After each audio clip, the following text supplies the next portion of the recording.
Welcome to this episode of Now That's Something Good, the podcast where we explore the extraordinary in the everyday ordinary. Now here's your host, Sarah Good. Hey guys, welcome back to the show. It's Sarah here and Will, hello everybody. We're both here with you today. We're so glad that you guys are tuning in with us.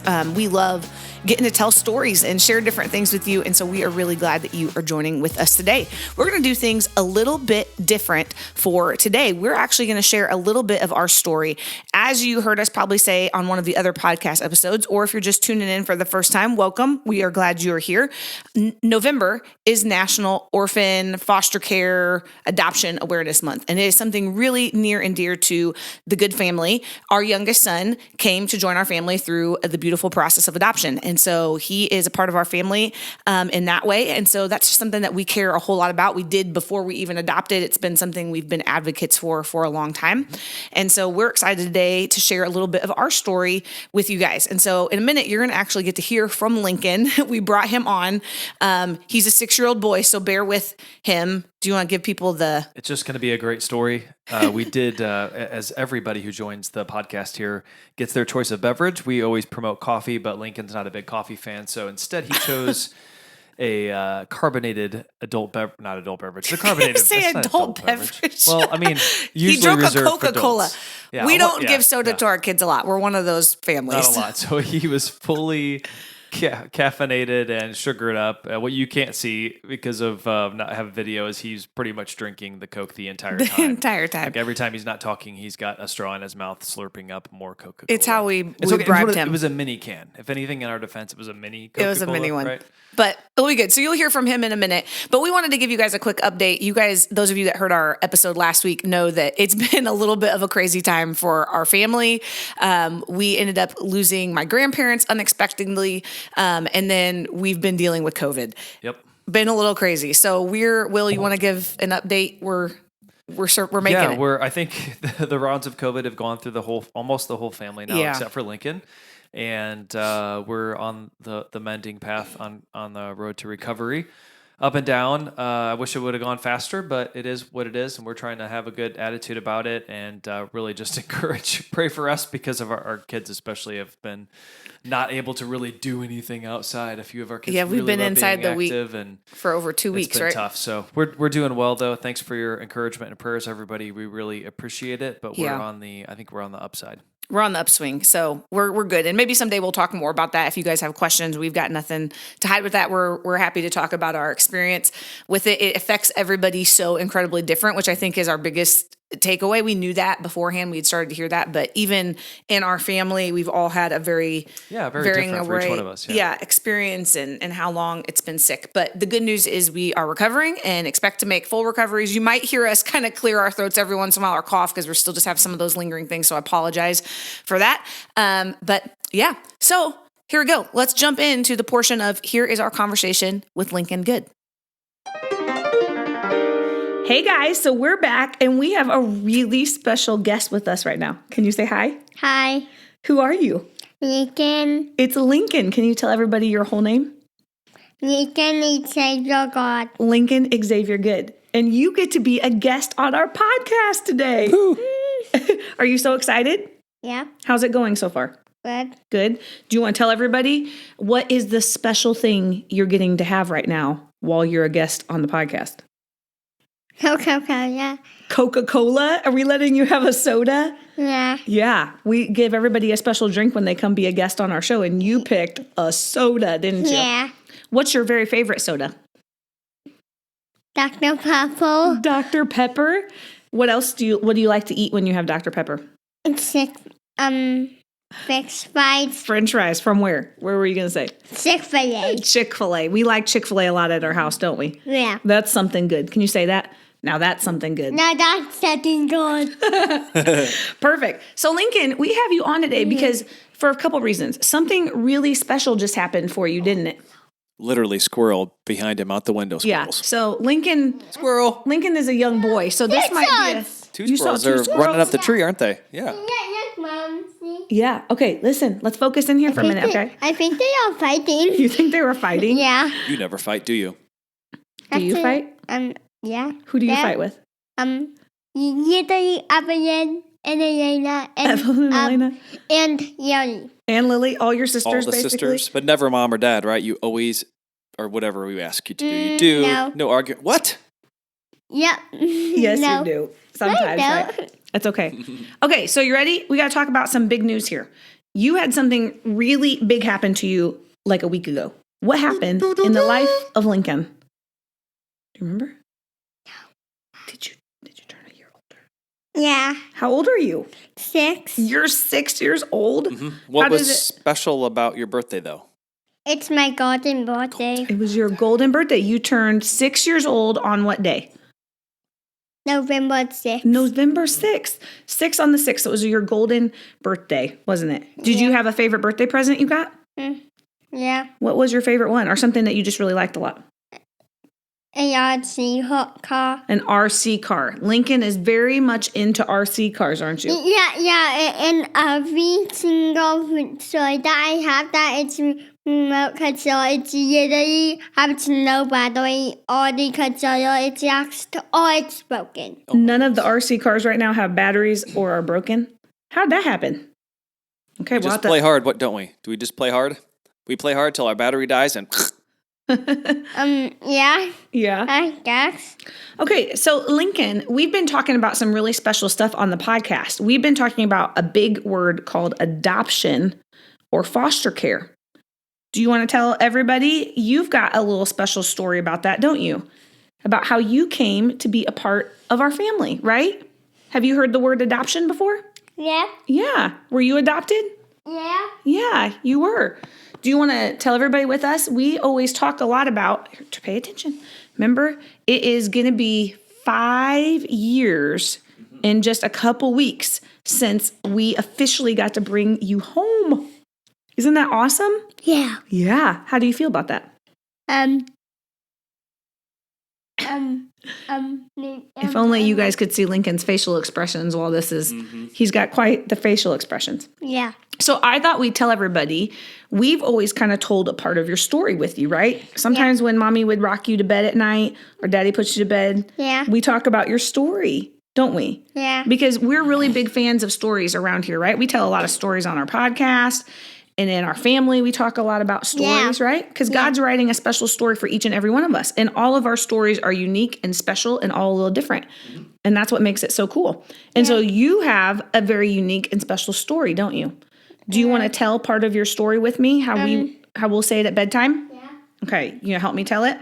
So we'll share it with everybody else. So this is what we do. When Lincoln was really little and we first brought you home, we would always say this because adoption is a part of our family and a part of our life, and we want it to always be something that we talk about. Because I was adopted. Because you were adopted, right? Where did we adopt you from? China. China. And I knew you were going to say that. You knew I was going to say that? Yeah. That's crazy. So we would tell you a story like this, right? This is kind of our abbreviated version. Yeah. It'd be a bedtime story. And I'd be rocking you at night, right? Where's your favorite place to sit at bedtime? My rocking You chair. have a rocking chair that you used to let mommy rock you quite a bit. And then now who do you like to rock you? My dad. Dad. only dad. Only dad. Yeah. Rex is real. What? Rex is real. Which is where? Which is Will. Yeah. Oh, yeah. Your dad is Will. Yep, that's your dad. Hey. Okay. So No I one's don't. supposed to know my name. Yeah.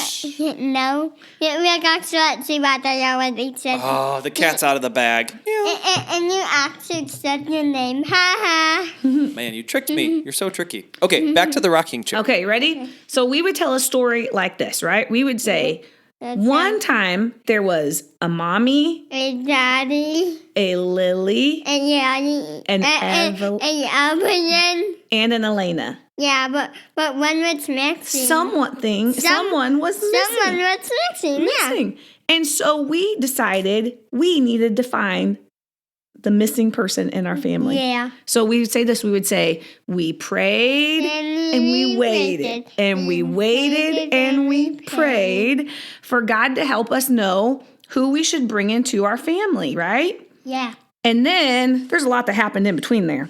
But one day we got, what happened? A phone call. We got a phone call and we were so excited because what did the phone call tell us?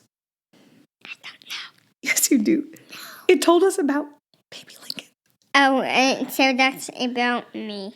About you. And they said, we have a special little boy just for the good family. And we looked and we saw your little face, right? And we knew, we were like, remember? Can you do it? How you used to do it?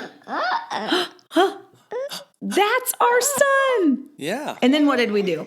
We waited and we prayed. And we prayed and we waited. And we waited and we prayed. And we prayed and we waited. And it seemed like so long. But finally, they said, it's time. Yeah. You can go. Yeah. And so what did we do?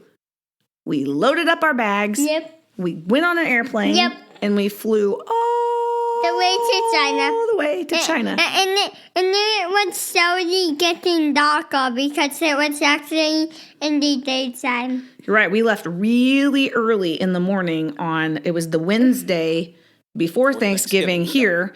And then when we got to China, it was already Thanksgiving. It was like the afternoon, maybe? I don't know. And then we got to China, though, and they gave us our sweet baby boy. And then we brought you home and introduced you to the rest of our family. And here you are, right? Yeah. But that's one person that came near Fox. Yeah, who did? Yeah, somebody did come with us. Evelyn did. Evelyn did come with us, didn't she? She got to come on the trip. Yeah. Do you want to tell anybody anything about adoption? No. No? You don't have anything to say about it? No. Yeah. I only remember one thing, but I'm not going to tell you. You're not going to tell us? Will you tell me? Please? When next it's done. Oh, I thought When's maybe this you'd done? tell me and everybody else because they probably want to know what it is. Okay, it'll be our secret? Yeah. Okay, deal. So we've always told you that story and talked about it, right? And so we're getting ready in just a couple weeks. We're going to celebrate. What do we call it? Do you remember what we call our special day? Gotcha Day. Your Gotcha Day. It's the day we officially became a family. Sometimes we'll call it Family Day, or sometimes we just call it Lincoln Day, right? Mm-hmm. Where we celebrate a little extra today that you officially got to be a part of our family. Or a China Day. Or China. We could call it any one of those days. Mm-hmm. So, Lincoln, you are 6 years old now. Do you have anything else you want to tell everybody listening? How about we do this? Why don't we do a quick rapid fire Lincoln's favorite things? Yeah. You ready? What is your favorite food? Mac and cheese. You do like mac and cheese. We already said, what's your favorite drink? You already told us that, remember? Yeah. Dr. Pepper. What is your favorite toy right now? A RC car. RC cars. You also enjoy playing. What else do you like to play at home? Yeah. You're a big Duplo fan. Lego. Yeah. You like to build. Yeah, and I actually like to play it. You like to play pointing with at me. Dad. Yeah. Play with that. Yeah. And you did get something brand new. You needed a bigger size of something that we got you for your birthday. What did you just get like a bigger size of? Must have been a hat Your for your big head. Bike. Oh, a Got bike. a Sorry, new I guessed wrong. bike. Yeah. You outgrew your one. You enjoy riding your bike. Well, I can still ride it, but it's gonna be hard. Yeah. We are not really hard. And like one number up of 5, so It's one number up of hard. I'm pretty sure that I can still ride my old bike. You could probably still ride your old bike, but the new one is big enough for you to grow into, right? You'll have it for years to come. I won't have it for. I could have it for 5 years, right, Mom? You could have it for 5 years. You said that when we were going on a walk, I right? did. I think it will last you for a long time. Okay. What is your favorite color? Orange. Orange. And what else do you like? What is one of your favorite things that have to do with colors?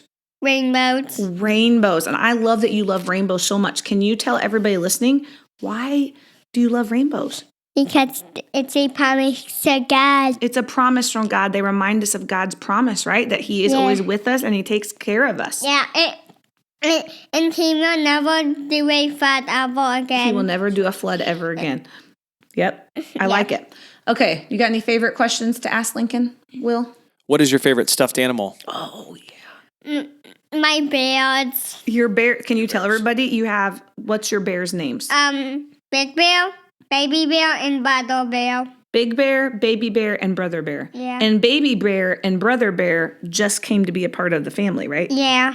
Did they join us for your birthday? Yeah. There was only a mom bear and a dad bear. Yep. And where did you get Big Bear? Can you tell everybody the story of where Big Bear came from? From the Smoky Mountains. From the Smoky Mountains. That was one of your favorite vacations we took, wasn't it? Yeah. We just did that this summer. What was your favorite part about vacation besides getting Big Bear?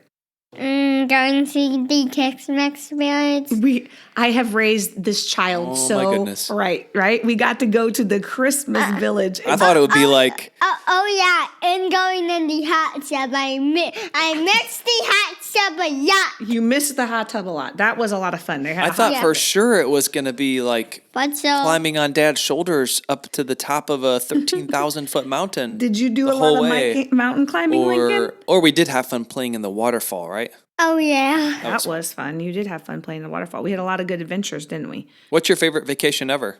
Do you remember any favorite moments? I mean, Smoky Mountains was really good. Cancun. You did like when we went to Cancun. Do you remember that? Because that was like What a was year so and a half special about that to you, Lincoln? You don't know. Do you remember going? Yeah. I remember you actually really liked playing in the pool, Yeah. and you really liked that you could order drinks and food and they would bring it to you. Oh yeah, and I actually liked the pizza. You did like the pizza. Yep, all the pizza. And the all the time. smoothie, remember? A lot of Lincoln's favorite things revolve around food, don't they? Yeah. yeah, and there was a cart and a hot tub there. There was a hot tub there too. And there was Cancun that a cart had another hot tub. Whew. You like hot tubs. You have a love for hot tubs. Yeah, because I'm really hot. You're always cold and you like hot tubs. Yeah.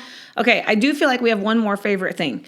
You have one in particular favorite food group that all of your food, if we let you, you would have. Okay, finish that so you can answer one more And we're question. considering if you're actually an elf. We do think you're maybe an elf. Why does mommy say she thinks you're an elf? Because I like candy a lot. You like candy a whole lot, don't you? You have a very big sweet tooth. Hold on. What's your favorite candy? Sour Patch Kids. You do like Sour Patch Kids. Do you ever sneak candy when you're not supposed to? You do sometimes, don't you? Yeah. We're working on not doing that, right? Though we ask Yeah. first. Yeah. Yeah. It's much better to ask than to find candy wrappers later. Yeah. Yeah. Wait, what if I hide them and you never find them? But what about I hide them outside in the sacks? You know what that would be? What? That would be kind of like lying. But that would be a good hiding spot for It the would be a That good would be a rappers. good hiding spot. And you probably would do it. You are very ingenuitive, aren't you, on what you do? Very and sneaky, find- especially when it comes to candy, right? Yeah. Yep. Okay, you got anything else you want to tell our friends listening? No. Can you tell them have a good day? Have a good day.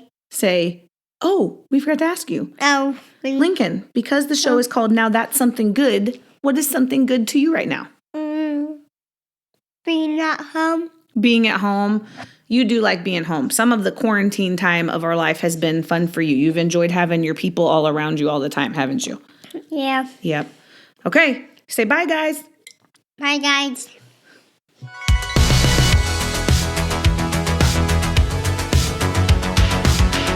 Lincoln is quite the character, as you've heard, and you'll probably continue to hear us tell you crazy Lincoln stories. He's always up to some kind of random crazy shenanigans, and so we've got crazy Lincoln stories. But we want to share with you today about our adoption journey and just how we got to that. As we said when you were listening, we were getting ready to celebrate 5 years of Lincoln being home. Will, can you believe it's been that long? 5 years, it seems like no years, and sometimes it seems like a lifetime. Yeah, in some ways we talk a lot like he just always seems like he's been a part of our family, and he has been. I mean, he's a part of us, and so we're just going to tell you the story. We're going to jump back, and we talk about his story often around here. As you said, you heard us tell him his bedtime story. That is something that we talk about a lot. Adoption in our family is not something we are trying to keep a secret from him. It is something to be celebrated, and we are grateful for his story and how God placed him to come to be a part of our family. So it's something that we talk often about. Our girls know a lot about, and we're always happy to share about. But we haven't really had a chance together to tell the whole story in quite a long time. So we'll see. I'm sure our memory will get jogged along the way. So we're going to take you you all the way back. This really started, well, honestly, it started way back when I was 12. I think I told you guys that on the intro of one of the podcasts, that I had a chance to witness some really close friends into our family, some youth leaders in my life go through the process of adoption. And it was so impactful to me. I just knew at a young age, hey, no matter what happens in my life, I would really like to be able to be involved in adoption work or fostering or something along those lines. And so when you and I met, and it was looking like, hey, we were moving in a direction to getting married, we had a conversation very early on where I was like, hey, this is something really important to me. Basically, like, if this isn't important to you, this is probably going to be a deal breaker. Right now, we can't get married. But thankfully, you were like, no, I'm all in. Yeah, funny thing is, Sarah, that that same story you told when you were 12, I had experienced it from a different angle. A year later or so, towards the end, after that family had adopted, I was able to meet their child and kind of hear the story too from a post-adoption perspective as a college student, and that really impacted me too. So I heard a similar story, and yes, it was an early and open conversation. And an awesome conversation, because we knew that, when we started our marriage, like, hey, we don't know when or how or what it's going to look like, but we definitely have had our hearts touched by adoption. We believe in the power of adoption and the concepts of it, and it's going to be part of our life. It just took us it took almost 10 years. We've been married 17 years now. Yeah. And so all this started, and we would talk about it at different times. We just kind of never knew when it was the right time. We had our first daughter, Lillian, that you guys have met and heard on the podcast before. Pretty early on, we had been married about 7 or 8 months when we found out we were expecting her, and just had the three girls over, they're like 5 years apart between all of them. But, and then one day, so really what happened, the kind of crazy thing, like I said, we always knew, we talked about it a couple of times. There was at least one time in there, I remember us pretty seriously talking about thinking maybe it was the time. And then just as we were praying, just feeling like it wasn't yet. And then literally it was the end of the year of 2014. It just kind of resurfaced. There was a couple things in there. I think a lot of different things contributing. Honestly, we just kind of felt like somebody was missing in our family. And at that point we knew, we were probably done trying to have children biologically. And so God just overwhelmingly put it on our hearts. I mean, and it happened in rapid time. So that was in November. It was really right around Thanksgiving that the idea started to come back. We have multiple friends that God had put in our life that have adopted. I got to sit down and have a conversation with one of those friends and came home to talk to you. We started doing some more research, and it just kind of hit both of us pretty quickly and pretty hard that now was the time. I mean, there really was no other, it was the craziest thing. It wasn't a big pomp and circumstances or, putting out golden fleeces or like anything too crazy. It was like we both knew in our hearts, 100% with confidence. Yeah. But we felt a sense of urgency. And now looking back on it, knowing the story, it makes a lot of sense. So as we tell it to you, the timing, honestly, Lincoln was born in November of 2014. And so we know that God just in his timing and all that thing was like, hey guys, now's the time. And I'm going to start orchestrating all these things in my timing. And y'all just need to keep up, which is really what we kind of felt like. Usually what he does. Yeah. Yeah. And so it got accelerated. At first, when we started talking about it, it was, early December, it was holiday time. We were like, hey, Will was going to get to take some days off work. We were going to go visit my family in Indiana at the time. And so we knew, hey, maybe we should spend some time there and we can really think about this some more, pray about it, find an agency. Because when you decide to adopt, there is 100 different avenues that you could decide to adopt. And at that moment, we didn't necessarily know. We were pretty sure that we felt like our call to adopt was internationally for a lot of reasons. There's no right or wrong to however anybody decides to do that. That's just where God had called us. And our son, that's where our son was. And so that's where we needed to go for us. But we had no idea on a country, depending on just in the adoption world and really domestically or internationally, kind of some of what you want to do dictates an agency. Not every agency does all kinds of things. Of adoptions. Yeah. Yeah. So it was kind of a little bit of okay, we've got to answer some questions here because until we can't really move forward. But God kind of accelerated that time really quickly for us because we thought we were going to wait. But what ended up happening was really by the time we hit Christmas, we already had decided on a country. We'd already found an agency and we're filling out the paperwork and we're finding out we were accepted to adopt. So normally what happens in your time frame, you'll find an agency. I'm just going to give you guys some adoption things behind the scene that they go with our story, but just some clarification, because I know there's a lot of questions and there's a lot of words that you might hear people say and you're like, what the heck does that mean? So we'll kind of explain some of it as we go, but we decided on our agency. And so literally what happened is some friends of ours, they told us about this one place. And I was like, I just kept feeling this overwhelming sense of like, I just need to know, which is partly my planner. Need to know what? Control freak. Need to know what country and what agency. And so I called this one agency, had an incredible conversation. Actually, the young girl that I talked to was from Chesterfield, Missouri, which if you're not from around here, it's not far. It's like 20 minutes from where we live. And I just thought that was a really cool connection. She was the nicest person. She's like, hey, we actually have this document that we can send you that will list out all of the international countries that you can adopt from right now that are open. They call them open countries that you can internationally adopt from. And then like it told the details of like the time frame and what the process was and how much it costs, because all these things are kind of factors in this. And so we looked it over. And again, there were some things that just for our family, right, as we were looking at it, that became hard. Some countries, when you adopt internationally, require a couple visits. For us at that time, we were like, I don't know if we could do that. We had 3 other kids, just the time's sake, your work, we weren't sure, can we handle, multiple trips where we had to take multiple times off. And so as we were looking, or the unknown times, you can come, you need to come twice, but we're not sure the first time how many weeks you'll be here. Yeah. There's a lot of unknowns in adoption. Period. And you don't know a lot of it. And we were just trying to be like, okay, what do we kind of know? What's going to kind of work for our family? And so we just overwhelmingly very quickly landed on China. And to be very honest, for me, China was probably one of the last places I would have considered. Nothing against China. It was just, I don't know. There was some reason. We knew some other people that adopted from there.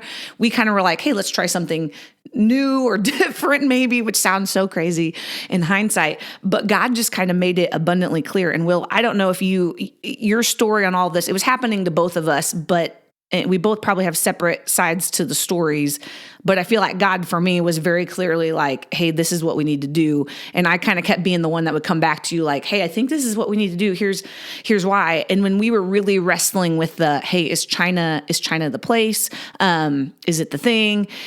God was just very gracious and gave us, to me, like just some undeniable, confirmations that it was the right place. So like one of them was, I was taking the girls to go see the Nutcracker, and literally, again, we're praying about this, just wrestling with, okay, God, what would you have us do? Is this the right place? We have no idea. It all seems so big and so huge. And I'm standing in line and I turn around and right behind me is the most adorable little Asian boy I've ever seen. And like, he's there with his mom, he's clearly adopted family. And I just like, I remember on the inside going like, okay, God, like you are so funny. Like, what's the chances that here we are?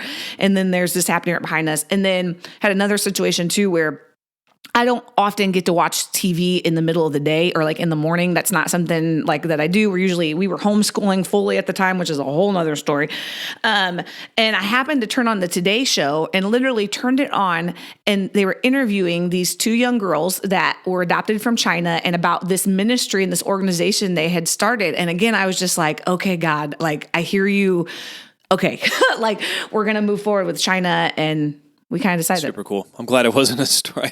I didn't remember those 2 things. You don't remember those stories? I was glad you didn't say like we got a fortune cookie and it said something good from China will come your way or something. So that's good. It was not that, yeah. But there were multiple confirmations, and it all just happened really quickly. We landed on the agency, and like we said, we were already able to fill out. You have to apply with agencies, and there's a whole process for it. And so we knew we were starting and had no idea. So China, just to go back, that's where we ended up landing on.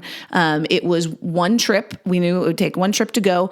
Fairly stable, right? Fairly stable. Timeline and the sadly, international adoption world, things happen and change quickly. I mean, right now, being in the midst of a pandemic, a bunch of stuff, a lot of adoptions across the board have been put on hold, and that's hard because there's kids waiting that need to come home for families.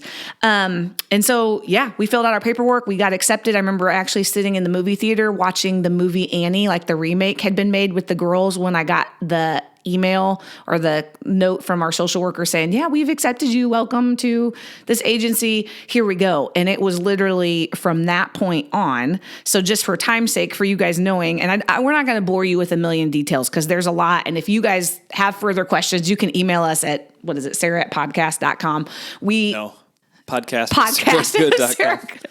We have no idea. I don't know what our email is. Just reach out to us somehow. You probably know how. We'd be happy to answer any and all questions you have. And every adoption store, like we said, is so different across the board. This is just a little bit of ours. But Sitting and Annie got the news that we could move forward. And for us, we had no idea. China at the time said we didn't know if we wanted a boy or a girl. We kind of said for our family, we didn't have a choice in the gender of our other kids. Right, and so we went into it thinking, okay, whatever. I was convinced we already had 3 girls.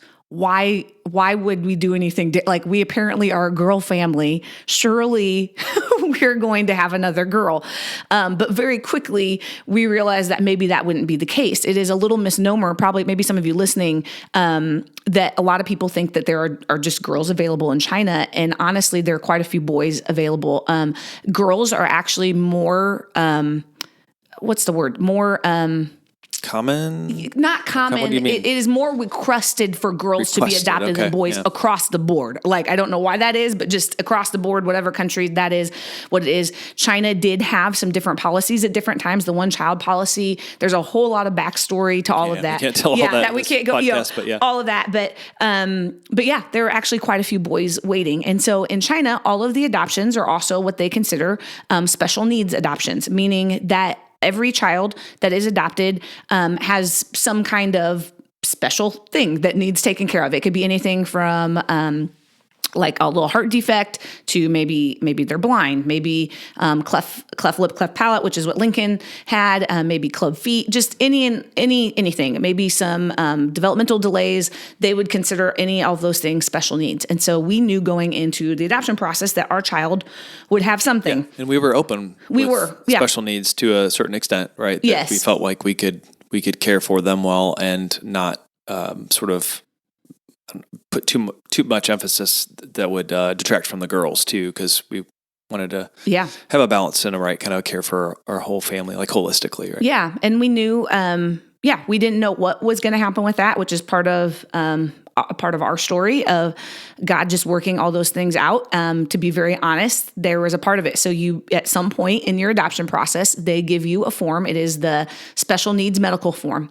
And there is basically a list of, there's probably 50 plus different things. And basically they're all listed. And then by each thing there's check boxes, 3 check boxes. It's yes, no, maybe. No, or maybe of what you consider. And that was really hard for us to have to sift through. It felt a little wrong. I think at that point, we're very honestly, we felt like, hey, we're not picking a puppy out. We're picking a child. And it was a little hard to rationalize and recognize the difference between, if one of our girls would have been born with any number of things, it would have been hard, but we would have made it through and we would have done with whatever it was. And so this was really hard struggle for us to have to figure out, okay, God, like, we're getting a little bit of a choice in here.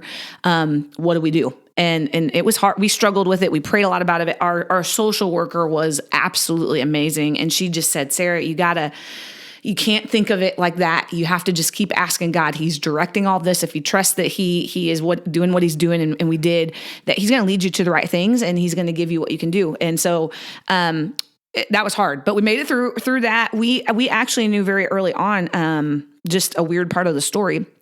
We had some friends from early on in our marriage that had children biologically that were born with cleft lip and cleft palate. And it was something, I don't want to say it was intriguing to me, but felt like, hey, we could do some research. I actually talked to that friend a couple times because they had suggested, like, hey, if there's some medical conditions you're considering, reach out to people, reach out to doctors, find out. So you just know more about it. It's part of our training that they wanted us to do too, that you would be prepared for whatever your child needs they would have, that you'd be prepared to deal with it and handle it. And so we kind of felt early on that might be a leaning, didn't know. So what happens is in our international adoption world, they can call you at any point. So you're basically waiting. Waiting is the name of the game. You basically like hurry up and then you wait, and then you hurry up and you wait. Because you said with Lincoln, you pray and you wait. You wait and you pray. And we prayed and waited a lot. It just felt like painstakingly slow in the process because there was all this paperwork on the front end, right? We had home studies here. We had we actually worked with 2 different agencies. Our agency, our main one, placing agency, was in Alabama. And so we had to work with one here locally to do our home study. So we did all of those things. There's home study. You're basically putting together this book, this paperwork file. Fancy word is called a dossier. It's called a dossier. Yep. It's all this paperwork. It's your home study. It's basically everything. And let me just tell you guys, like, they go through, I'm like, man, if you had to go through this stuff to just have a child in general, there'd be a lot less kids in the world. Like, no one would do, I'm like, man, I wish somebody had told us some of this stuff before we started having kids. We learned so much, but we had to do all these classes, really these trainings. They taught you all these things about international adoption. And they were great. It was a lot. But we felt so prepared. Honestly, our agency did a phenomenal job. We felt really ready by the time we were as ready as you can be for them to hand you a child that you've never met before. And felt really good about that. So you get that whole dossier book all together. It took us, I honestly couldn't tell. We have it all written down. I had to go back and look several months to get it all. You're the dates person. Yeah, all together. And then you have to get it like notarized and all this stuff. And then you give it to your agency. They're all checking it. And then it goes to China. And that's a big, huge step. When you get that dossier finally to whatever country, and that is the same for every country that you adopt from, they all have to have the dossier. Just want to make sure you're legit. You're a legit contending family, and you're going to take, you're able to take care of the child. We answered all kinds of questions about like how you're parenting, how you were brought up. I mean, a million things. It was crazy. Yeah, that they send that to China.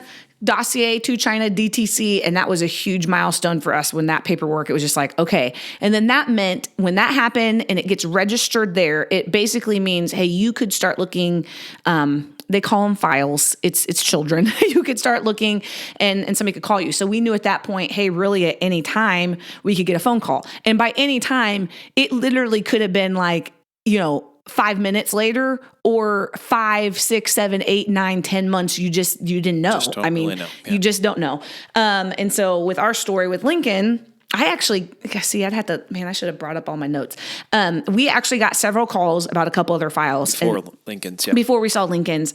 And that was hard because, again, you're looking at the little face of a kid and you're trying to decide, hey, is this our part of our family, looking at the medical things? And they sent us, I think there were maybe 2 or 3 before Lincoln, because with where we adopted from, the country we were from, it's different, and it would be it's hard for me to explain. There's kind of two types at the time. I think it's all changed a little bit right now. There were kind of 2 roads to adoption of children in China. And it kind of was based on the severity of special needs that you're willing to take and the age. And so we were just quite honestly looking for a child who was a little younger and a little more mild special needs. And so that meant that quite honestly, we were going to wait a little longer through the process, because there were files that would become available at a different time in the process of adoption versus some of the ones early on. But we would get matches, and our agency was great about sending things, and they'd always ask. And we saw a couple. One was really hard for us to say no to because it felt a little harder, but there were just some unknowns that we just didn't feel quite comfortable with. And just ultimately, we just had to keep praying, like, God, we know you're going to make this the right thing. You're not trying to play jokes with us on this. And so when it's the right one, we just knew that somehow that would work out, and no. And we had peace about saying no. And so that was what we could go on. But man, it was hard. It was really hard. It is hard to think about. It is still hard. But the good news is, thankfully, all of those kids that we did see, I know have been adopted. And so that was a huge thing to know, like, okay, they've got families. We weren't their family, but they've got one, and God was taking care of them. So fast forward. It was September 1st. I remember that day clear as, because it was a day that felt like we had been waiting forever. So this is about 9.5 months into our process. So again, we started November 2014. This would be through 2015 in September. We had looked at a couple of files. It just seemed like, okay, God, like, is this ever? Are we really doing this? Our girls, we had taken them on the process the whole time. They would actually tell you, if you asked any one of our girls, they would tell you that they were the ones who told us we needed to do to adopt. Like they are just sure, because what happened was we kind of started prompting them with the idea. There were some really cool ministry organizations. One was called, I think it was Little Flower. I'll have to look up. We'll put them in the show notes that we would follow that were like partnerships with orphanages in China that would help do medical care and help take care of kids and kind of work as like a foster care agency in China for some kids. And we loved following those agencies. And so we started showing those things to the girls, really starting to kind of prep them. We helped send like some little monetary gifts to take care of stuff and do some things. And they were so vested in that. And so they just knew when we started showing them, they're like, we're going to adopt a baby and all this stuff. And so they would tell you, but they were very much in the process, very much a part of it. They knew. And so I remember we were doing school. Actually, the school room used to be our podcast room. So I remember my desk was right over. There's some windows. We were sitting there and the girls were just like, Mom, when do you think we're going to get the call? Like, when do you think they're going to call us and tell us we have a China baby? Like all this stuff. And, you know, it's hard enough managing the waiting on your own, let alone trying to manage that for 3 little people who are very excited and asking a lot of questions that you have no clue the answer to. And so I just finally was like, girls, you know what?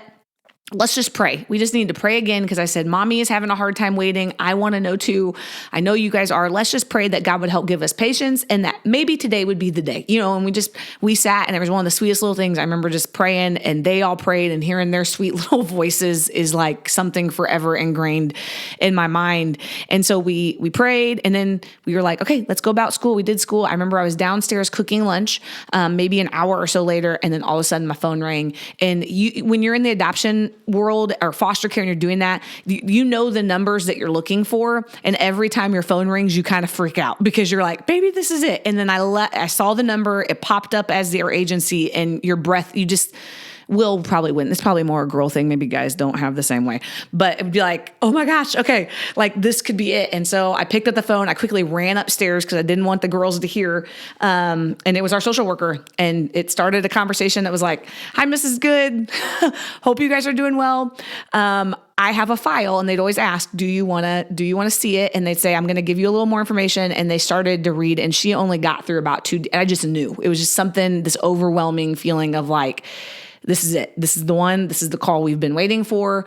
This is it. And so hung up with her, called you and was like, hey, we've got to look at this. And I can't remember. Do you remember did we look at it together? Did you come home? Did we? No, I think you had a pretty strong sense of urgency. So you forwarded it to me. I opened it at work. And yeah, because a little caveat to be in the place that we were in the process, with some of the other children we would see, we had like a week. This one, we literally had 24 hours. Yeah. Like you had 24 hours to decide and do all of that, which I mean, did put a little pressure on because it was like, okay, we have to make some big decision. It wasn't enough time.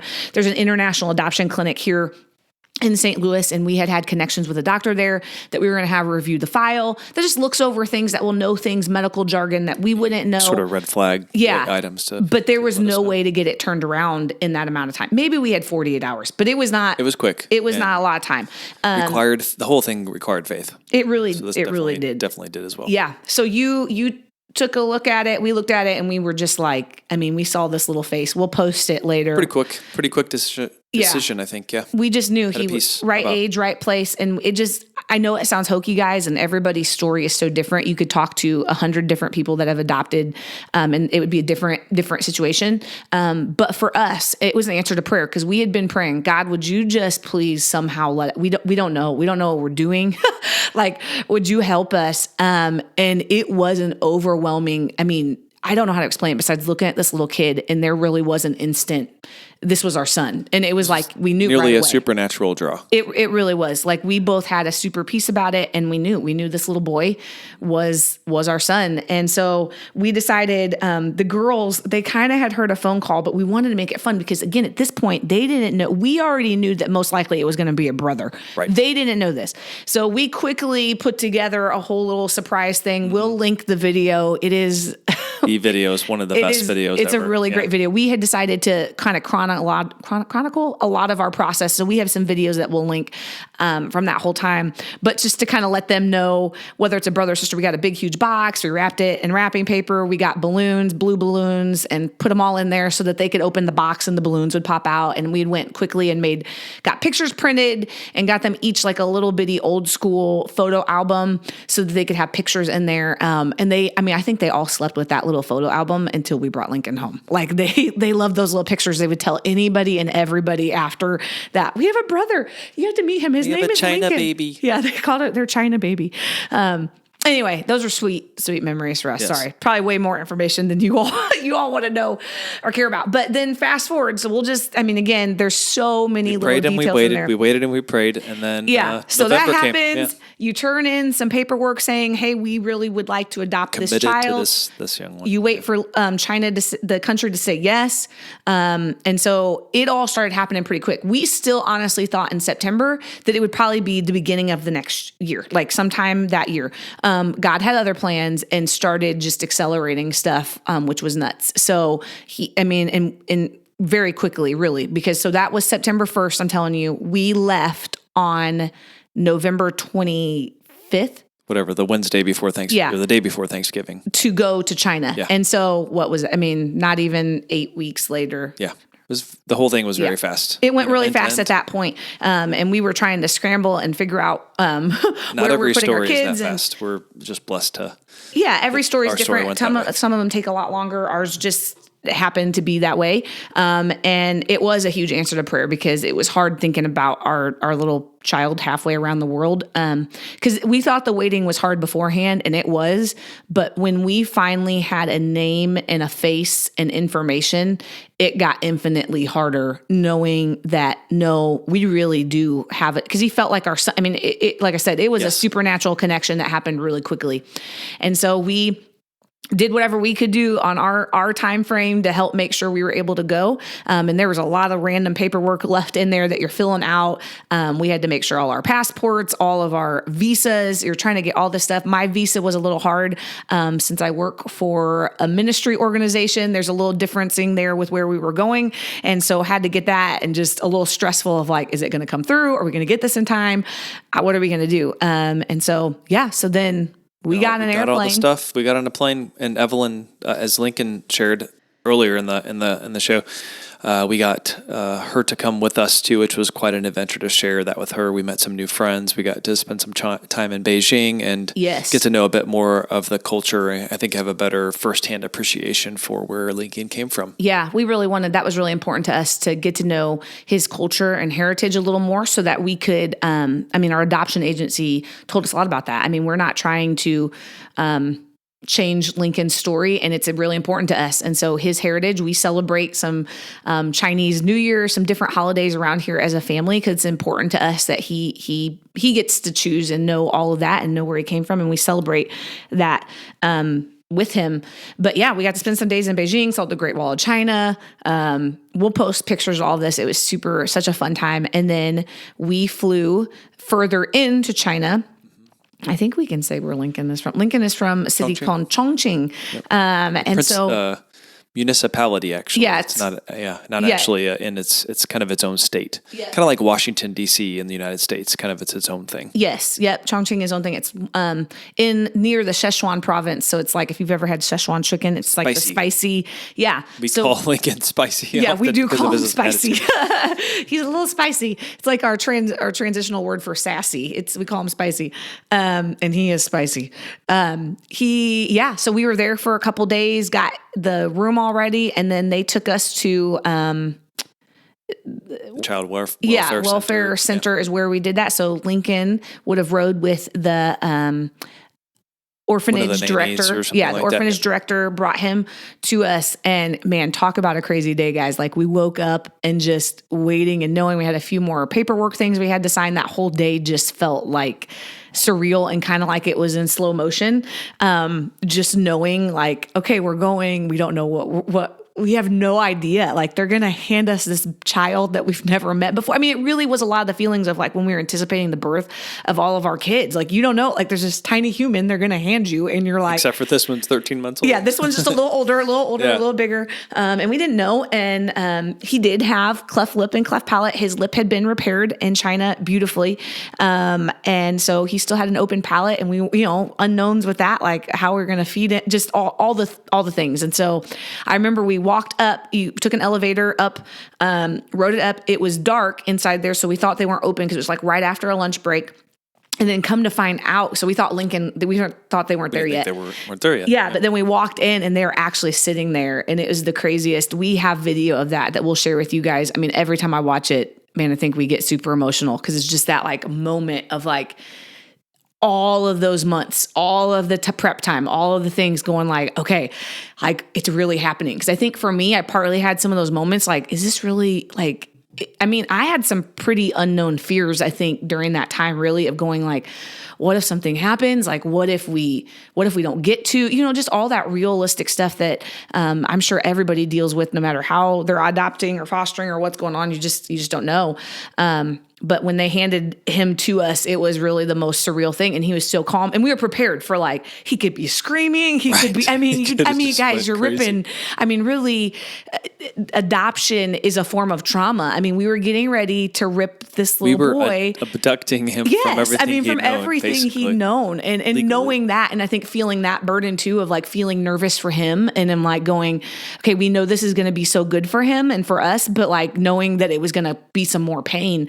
And we are just super grateful. We had a beautiful, there are definitely hard moments, but overall, I mean, he bonded very quickly so well with us. Quickly. I mean, It was just huge answers to prayer for us. I mean, we really feel like we were walking in the midst of a miracle, how all of those things happened. And so they handed him to us. And then what they do is you basically have a 24-hour period. You go back the next day, and we didn't know. We weren't dressed appropriately. I feel like we didn't know what was happening because we went the one day to the welfare place to have him, and they gave him to us, and then we went back to the hotel, and I remember those moments right after, like, it was just, I don't know, it's so weird because you're like, here's this kid. Okay, what do we do now? Let's like, play. What do we do with this baby?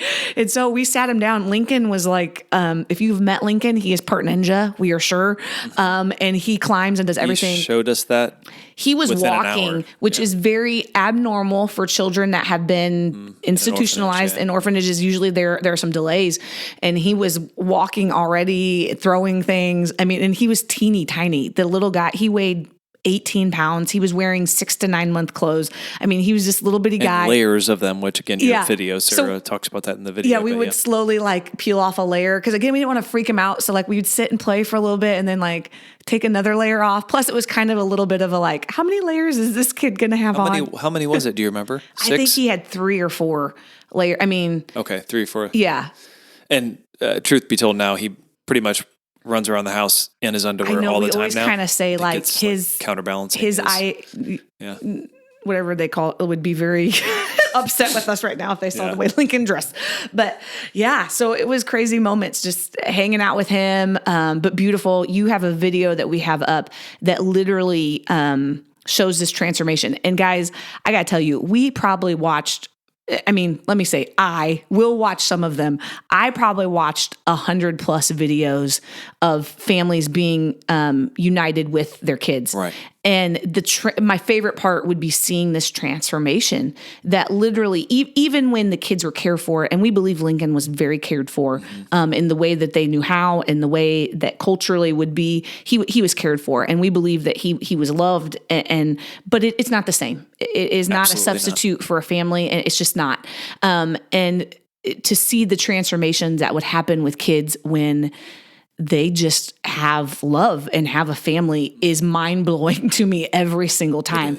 And to witness that with Lincoln, to kind of see a little bit of like the hollowed out eyes. I mean, it's this look, I don't know how to explain it like besides hopelessness, that. It really. is hopelessness. And that's something we prayed over him from the beginning. We felt hope is such a big word to us. It was just the word we kind of cling to for him. Actually, Lincoln's name is Lincoln Xavier. Xavier means like it's some weird name. All of our kids have names that mean meaning. And we just said, you know what? We're going to change the meaning. So to us, Xavier has meant hope. And it's just Lincoln Hope because it's what we prayed for him that he would have. That when he was far away, that God would just continue to protect him when we couldn't be there with him, and that he would hold on to hope.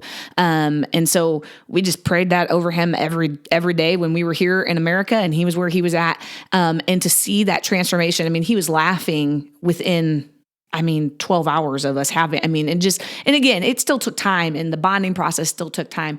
But it was amazing just to see what love would do and how much he enjoyed that. And he loved having Evelyn around. That was a great decision. It was very hard for us we originally weren't going to take any of our children because we knew it would be very hard to try to focus on one of our other kids when we were trying to focus. There's just so many unknowns. And so originally that wasn't our plan, but then God very clearly, we felt like he was like, hey, you need to take one.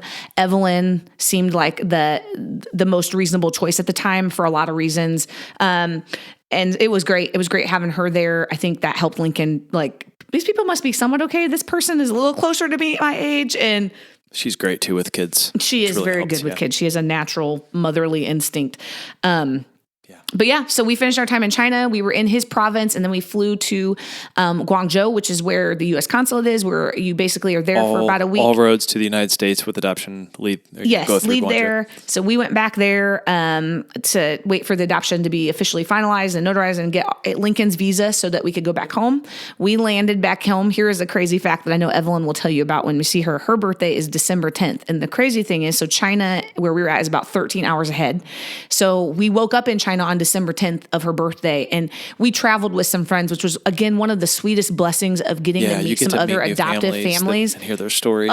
There were there was one family in particular we got connected with before we even went and realized we were going to be in some of the same places, and so we actually ended up meeting up with them in Beijing, became really fast friends with them, and then we both went to go grab our kids and then met back in Guangzhou, and that was just such a cool blessing.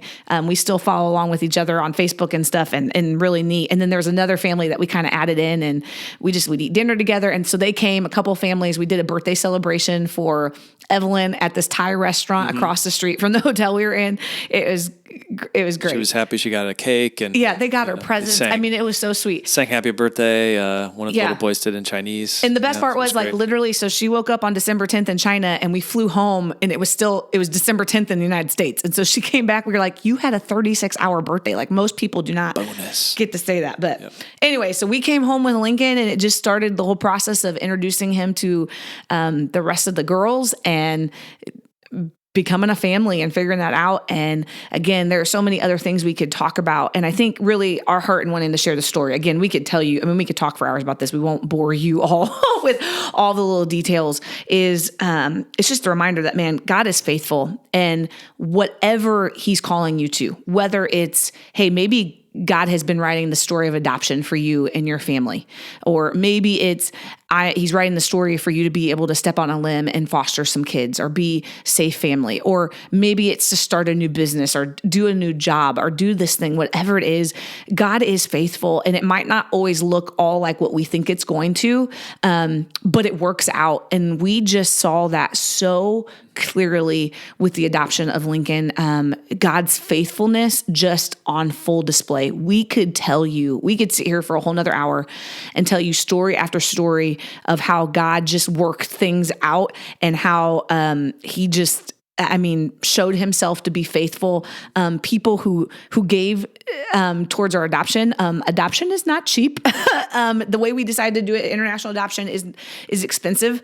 It costs a lot of money, and we had just made some choices, thankfully, with your job. There was some adoption assistance in that, but we had people that would just send us checks out of the blue to help. And that was just, so humbling and so amazing that so many people got to be a part of us bringing Lincoln home. And I think was so, because we always talked about that. We had a whole Facebook group that we had going on, and to see people's comments and their love and their prayers for a little boy they'd never met and for our family. And some of the people that followed along didn't really even know our family. Yeah. Is probably one of our biggest takeaways from the whole thing of just a community. And it took a village, and there was a lot of people that helped us bring Lincoln home. And we are forever grateful for that part of the story. And then Lincoln today, 5 years later, our family has been forever changed by adoption.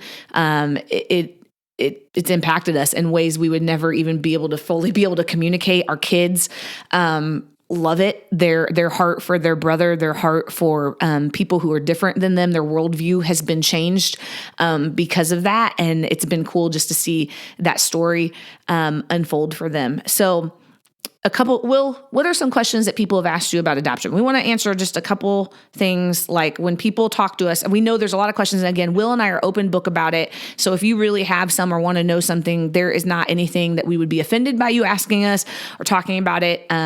We know sometimes people don't know what the right thing is to say when they're like, "Hey, is it your son?" Like they don't know. I mean, I remember somebody asked us, and again, we take it all very lightly. He was like, so somebody was like, is he going to speak? Does he speak Chinese, like Mandarin? And I'm like, no. Will he have an accent? I'm like, well, he's growing up here in America. I mean, like he's hearing now his language is being formed. He's hearing American in our accent. Like he's American and his whole life. Yeah. So it's just, and again, people don't know. And we don't get offended by that when people are genuinely asking from a kind heart question. It doesn't offend us because it is different and it is unique. So what are some questions people have asked you? Number one question, I think, is why did you adopt internationally and not domestically? Yes. And that's a good question because that weighed on us, because you would hear Will and I both say, if you were to ask us our real opinion on, hey, if you're feeling called to do something in adoption world, we would probably say there's a lot of children here in the United States that could use loving homes. That is an awesome option. We would very quickly say, do what God has called you to do. And we can't tell you, there's no right that our story versus somebody else. It's a story. Individual. Yeah. And that, for us, it was a call. I mean, a desire to be a diverse family, a multicultural family. Yeah. That was part of the call. We started with obedience to that, didn't even know what country, and eventually landed on China. Yeah. And for us, that was the right thing. We get asked often a lot about what do your other kids? Were you afraid about how it would affect your other children? And the easy answer is, yeah, we had concerns about that. We didn't. We had no idea. I mean, guys, to be very honest, like I said, we didn't know all of what we were getting into. It was a step of obedience, and often with obedience and steps of saying yes, you don't know all of the outcomes, and we didn't know, and there were some unknowns. We had some best guesses. We felt like we did a lot of work on our end as a family to make sure our kids were also very aware, that they were very prepared for what was going to happen, as much as any of us could be without going through it. Our adoption agency was huge on helping us figure out how to talk to our kids about it and what to say. And we did. We wanted to make sure our kids were bought in. And so we brought them along on all the process, that this was a family thing we were doing. It wasn't just mom and dad. It was all of us together. And they've loved it. They've never, they would tell you resoundingly, it has been a huge impact on their life. Our daughter Lillian, for years when she would be in youth group and they'd do like these, hey, tell something good. She would get up and talk about her brother and what an impact it's made on her life. And then the cool thing now is, guys, it's their brother. They don't see him as, this is my adopted brother from, it's their brother Lincoln, just like it's their sister, and we love it. And we see that. It's not. And there's a good nugget right there for everybody listening. If you're blessed with kids, if you have kids, is just be honest with them about whatever you're going through, because kids are resilient and they're able to pick up a lot. And that's actually helped us, I think, is just by being honest and including them in the conversation from day one. Yeah. And their hearts really, I remember Evelyn was like, Mom, they were so burdened. Tell the story about Evelyn, what happened if somebody dropped 100 babies off. Oh yeah, she's like, if somebody dropped 100 babies on our doorstep, would we adopt them? She was incredible. They all were.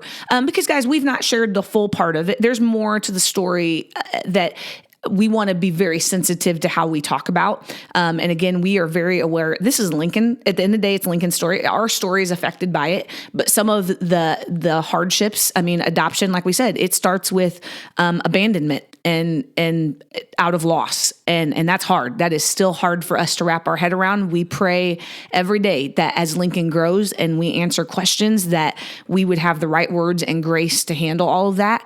Because it starts with some hard beginnings.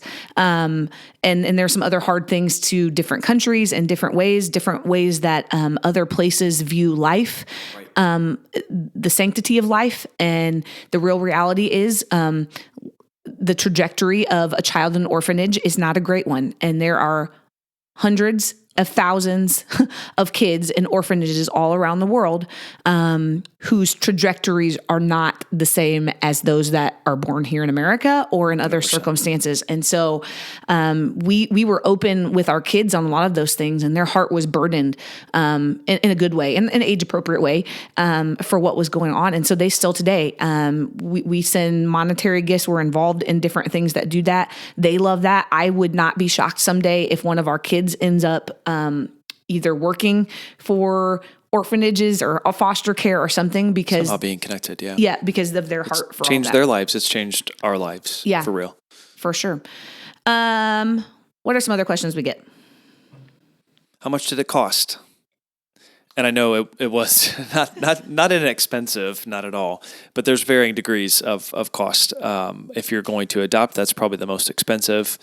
Route. International tends to be more. I mean, there's other things you can do, as we've been talking about the theme, do something, right? You can be a mother or a father to a kid, or you can be a help to a single parent, and those things are very inexpensive. You can foster, and that's less expensive. You can adopt domestically, less expensive, or the next high. Potentially. International is definitely the most expensive. And a couple of reasons for that is the legal process has a cost associated to it, and it's more complex internationally.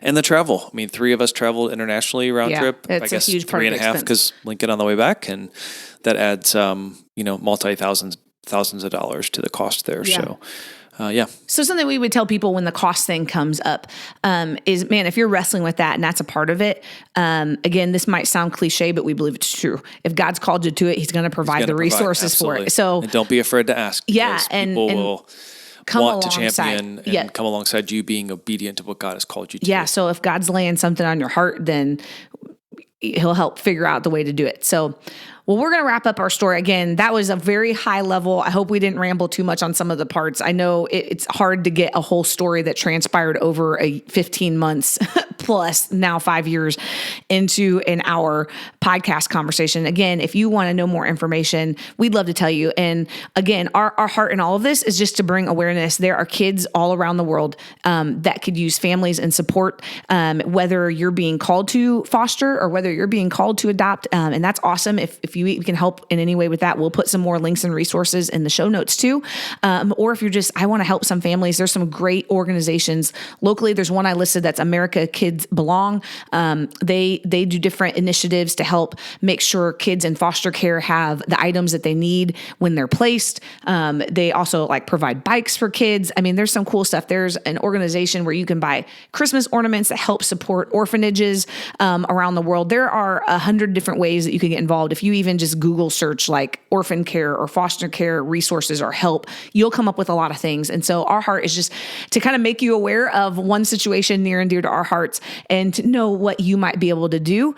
And it's even just praying. I mean, we don't want to say that as a cliche. I mean, it is, man, praying for people or praying for families, or that God would just give you some insight on what you can do and how you can be a part. But we'll be back next week, Lord willing, with another story of actually foster care and how a family came together through that beautiful journey of adoption through foster care. So we hope you guys are doing well. Have a great week, and we'll see you back here next Wednesday. See you later.